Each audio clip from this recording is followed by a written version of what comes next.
Hello everyone, it's Karina with Karina Loves to Plan. Thank you for joining me in my little corner of the internet where I talk all things planners, fountain pens, and fountain pen inks. And it is that time of the month where I'm going to discuss or look at what I thought of my currently inked.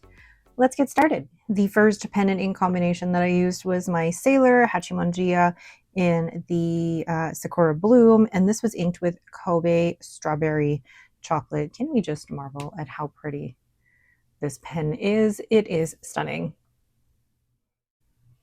Now, I wasn't sure how I would feel about this combination since the pen is so new, but the fine nib has been tuned to my liking, and this ink is not dry. It's actually got great flow. Wonderful combination. So I gave the ink a 9, the flow a 9, and the comfort level of the Pro Gear a 9, sorry, an 8. Yeah, this size pen, while beautiful, is probably not the best for me in terms of longer writing sessions. And yes, I could post it, but I don't want to scratch this at all. So it is a bit on the smaller size in terms of the pens that I normally like to write with, but good for short writing sessions. Now let's look at my Zentangles or my doodles. All right, I love how this pink looks so different on all the papers. On the Tomoe River paper, it does look more saturated, and then it definitely looks lighter on the onion skin, the Yamamoto Bank, and the Bank. And because the Midori paper is cream, it does look slightly different on here, but really beautiful, lovely shading. There's a bit of brown along the edges on these three papers as well, and I really love that. And a little bit on the Tomoe River paper too. And then the Zentangle that I did. Now these doodles are in, this one is inspired by Varnika Carney, and I've left a link to their Instagram account in the description below. And then I love the way the rose looks. So that is my Sailor and Hachimonjiya with Kobe Strawberry Chocolate. The next pen and ink combination is my Leonardo Furore in Aquapetra with a fine nib, and it is inked with Tono and Lim's Rhodolite Garnet. This is a beautiful magenta ink with above average flow. Now, it did experience some bleed through in my journal, but otherwise, lovely ink.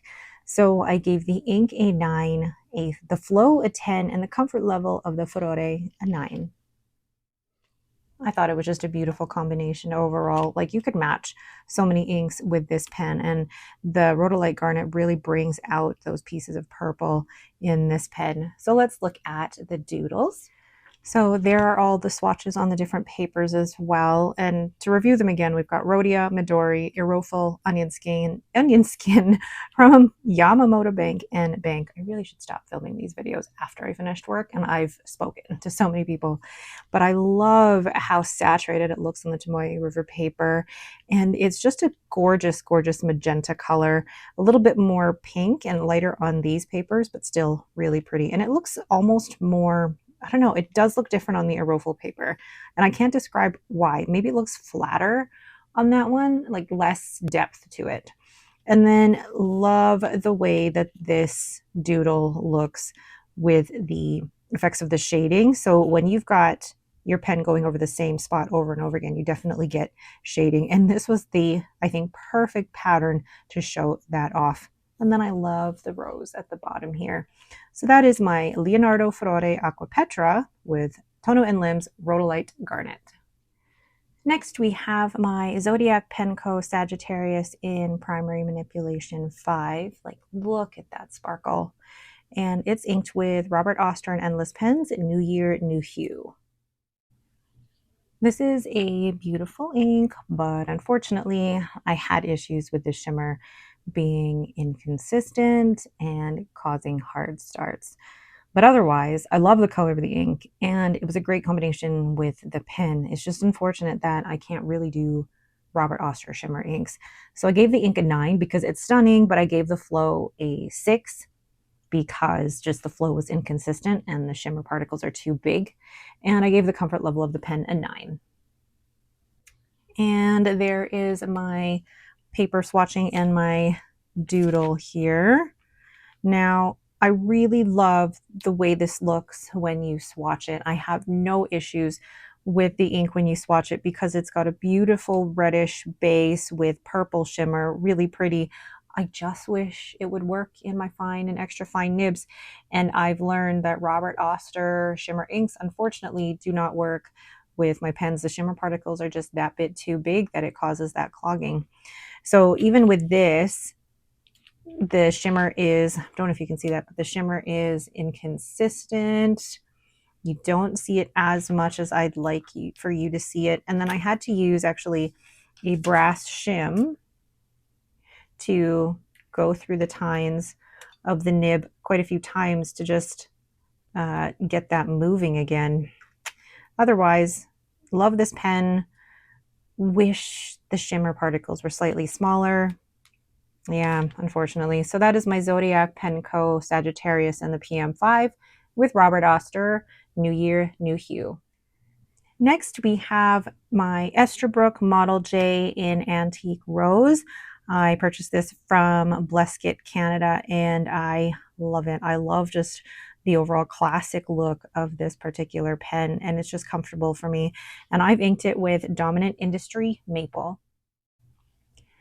Not exactly matchy in terms of pen and ink pairing, but it was really fun writing with this combo. It's such a well-behaved ink and it is such a comfortable pen. So I gave the ink a score of 9, the flow a 9, and the comfort level of the Model J a 10. Really like how this ink on that Tomoe River paper looks a little bit pink and coral, more reddish orange on the Rhodia and then Midori, and definitely more orange on the Onion, Yamamoto Bank, and Bank papers. Now, something was happening on these papers where I was getting these like weird little dots, and I don't know what that's from. I wonder if it's like bleed through from the previous page or something, but I was getting these weird dots on things and I don't know why or what was happening with that. But then with this doodle, again, inspired by Varney Kekarney, they provide great templates to follow. This was a really fun one, and then I kind of screwed it up on these 3, and then I ended up fixing it for these, and I really like how it all comes together. You focus on one box, and then when you see the bigger picture when it's done, it's just so fun to do. So that is my Esterbrook Model J Antique Rose with Dominant Industry Maple. Next, we have my Heinz Pen Co. Model K in Heimdall. And can we just take a look at that shimmer? And I don't even know if the camera can capture all of that, but it's one of those where like from far away, it doesn't show it. And then you turn it and then bam, all that shimmer.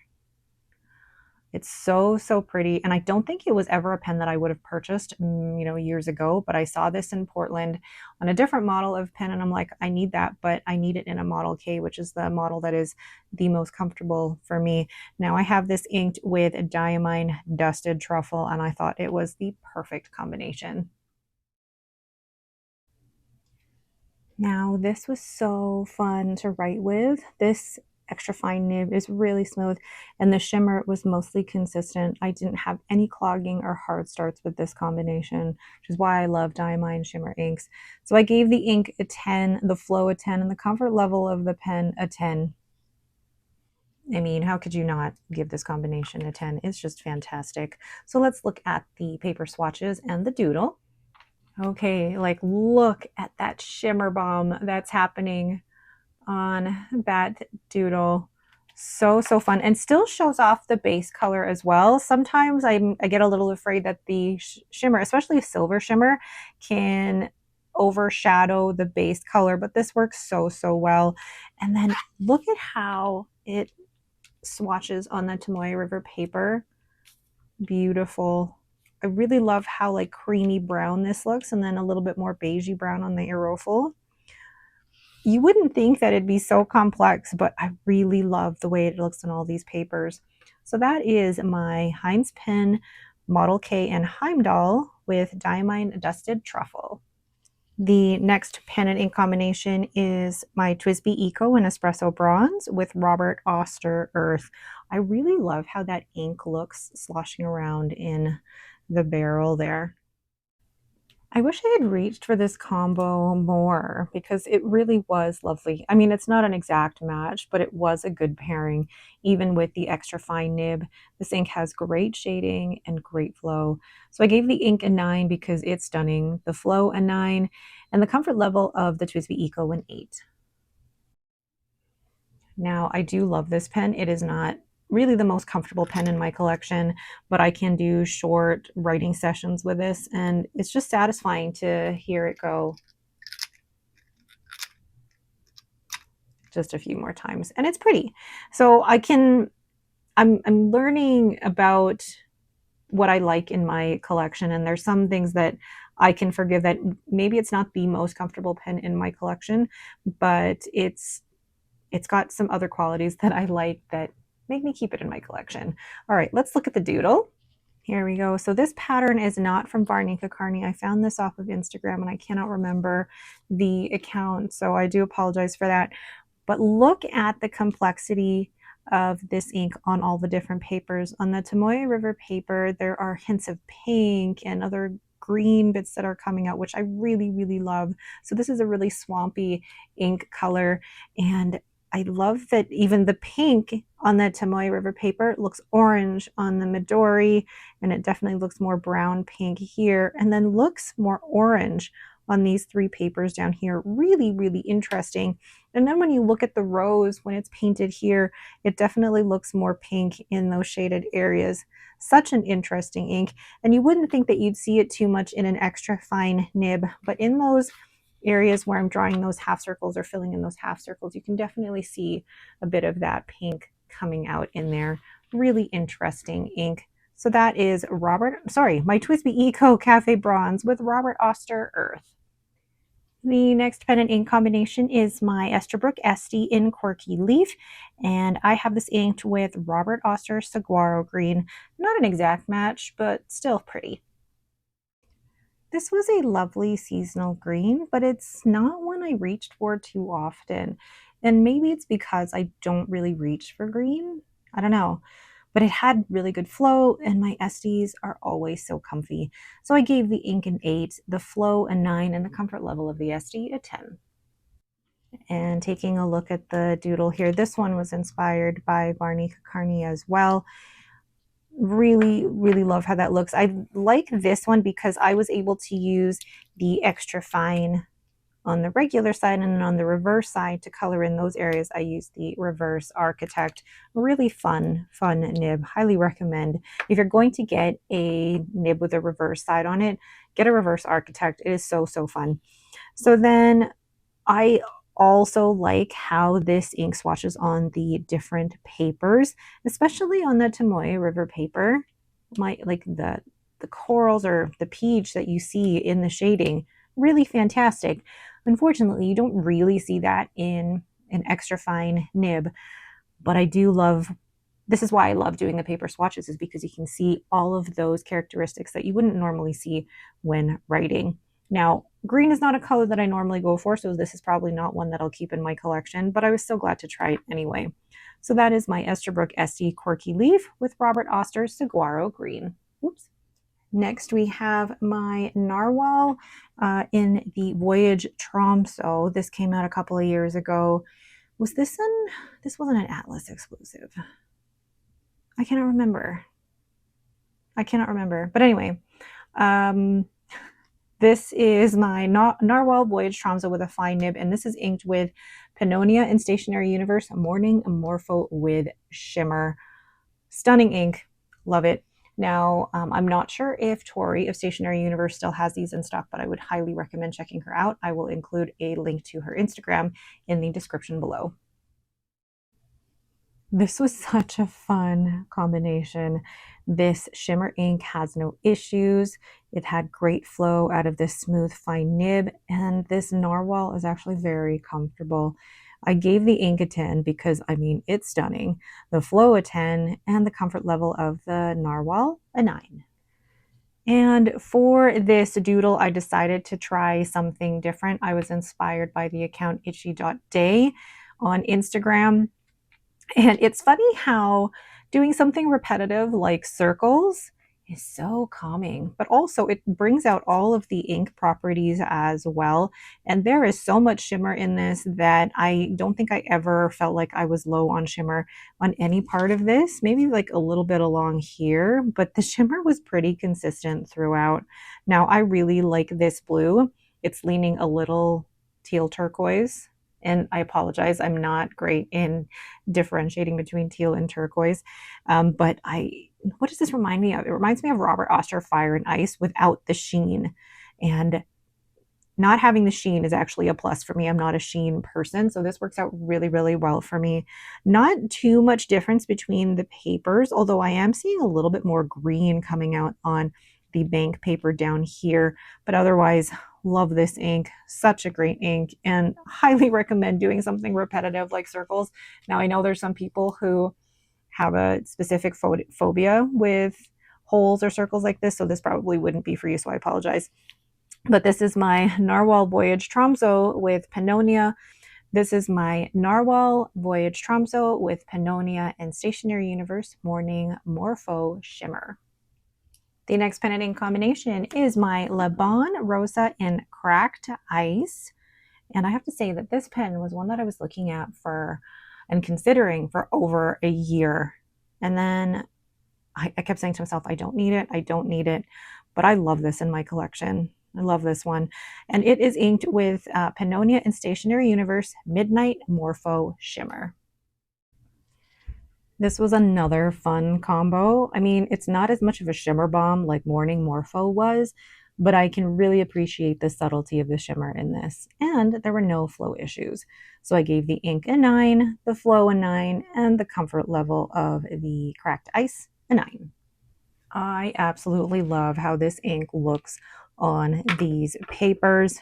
Total shimmer bomb here, even though I just said previously it wasn't, but total shimmer bomb here, and on the Temoe River paper. On the Rhodia, it kind of looks a little flat, and then on the Arofal, it actually looks a little flat as well, but really like how it looks on the Midori and the Onion Skin, Yamamoto Bank, and Bank. And then instead of circles, I did squares, and the shimmer isn't as prominent as I would like it to be, but it was still so fun to do the repetitive square over and over and over again. So that is my Laban, Rosa, in Cracked Ice. This actually has, what's the nib on this? I think it's an extra fine. I don't actually know. I think it's an extra fine. And this is inked with Pennonia, Stationery Universe, Midnight Morpho Shimmering. And the last pen and ink combination is my Mayfair pen in the Noldor model, and this is in the Amethyst Satin, and it is inked with Tono and Limbs Amethyst because, I mean, I had to. I somehow forgot this was a shimmer ink. I know, how do I do that? So I would get the intermittent shimmer particle here and there and wonder, what the heck? It's really pretty though, even without the shimmer, but I really should have inked it properly. So I gave the ink a 9. It would have been a 10 if I had inked it properly. The flow a 9, and the comfort level of the Noldor an 8. I am actually a little mad at myself for not properly inking this.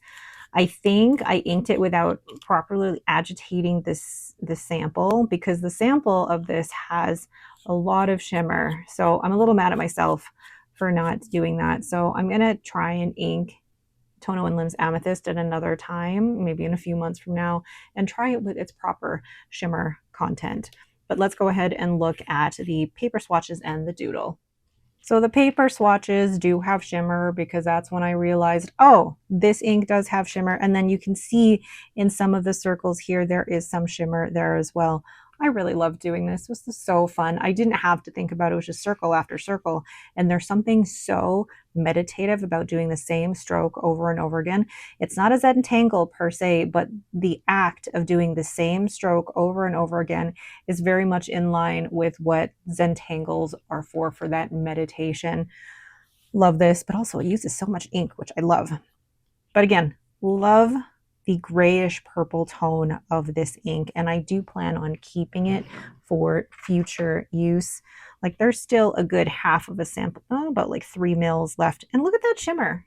Look at all that shimmer, and I didn't use it, so I will save that probably for the spring or even January for the winter. We'll see. All right, so, oh, where did I put the pen? That is my Mayfair Pens Noldor in Amethyst Satin with Tono and Limbs Amethyst. I also made this one last doodle using all of the pens and inks. It's literally just squares. And it's amazing how something as simple as squares in a pattern like this can just look so psychedelic. So fun. Highly recommend doing something like this. And this is why I love grid paper, is because you can create these really simple yet amazing doodles. All right, so that is my currently inked. Now I'm going to do my progress update as well in terms of what I've acquired this month and what I've let go of. Now, I haven't actually done a progress update since I think June. I'm looking in August, and I don't think I did one in August. And I don't think I did one in July either, because I was doing 15 inks 30 days. But just checking June now. No, June I was also doing 15 inks 30 days. So I haven't done a progress update. Did I do it in May? I did one in May. Yeah, things have changed a bit since May, but how am I going to do this? Okay, so let's just look at pens. Now, yes, so pens in terms of my collection update. Now, wow. Okay, so in June, let's do this per month, actually. How am I going to do this? Oh my gosh, organize yourself, Karina. Okay, so the way that I'm going to do this is in the different months here. So for the month of June, I did not purchase any pens. I was not gifted any pens. I sold a pen. For July, I purchased one pen. I was gifted 2 pens, and I sold a pen. And for August, I purchased 4 pens, 0 gifted, 0 sold. That is the San Francisco Pen Show. And then for September, 0 purchased, 0 gifted, and I sold 5 pens. So that leaves me at 55 pens, which from May, oh, it's the exact same number as May. So since May, I went up and then went down and then have kept my collection exactly the same. So now let's look at ink samples. And I feel like my ink samples, the number is still wonky, but let's take a look anyway. Okay, so for ink samples in June, how did I do in June? For ink samples, I, wow, purchased 11. I was gifted 35. June was a big month. And I used or gave away 34. In July, where am I? July, I was gifted, I purchased 0, I was gifted 10, and then I gave away or used 17. August, I was gifted 4 samples, and I did not purchase any. And then September, I purchased 3 samples. I was not gifted any, and I used or gave away 16. So now my number should be sitting at 72 samples. From May, I went up 4. That's not bad, actually. So now let's go to my ink bottles. Okay, so for ink bottles for the month of June, looking at my spreadsheet here, I purchased none. I was gifted 1. Then I sold or gave away 2. July, 0 across the board. Wow. And August, I purchased 4. I was gifted 5. And then I did not sell or give away any. And then September, I purchased 1, gifted 0, and I sold or gave away 2. So that leaves me with 81 ink bottles, which is up 5 from May. Not too bad. All right, that's my overall progress update in terms of my collection since May, which was the last time I did this.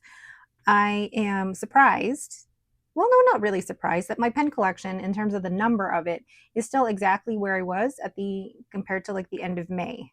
So with the amount that I had purchased, I was able to sell or give away or retire some and still keep my collection at 55.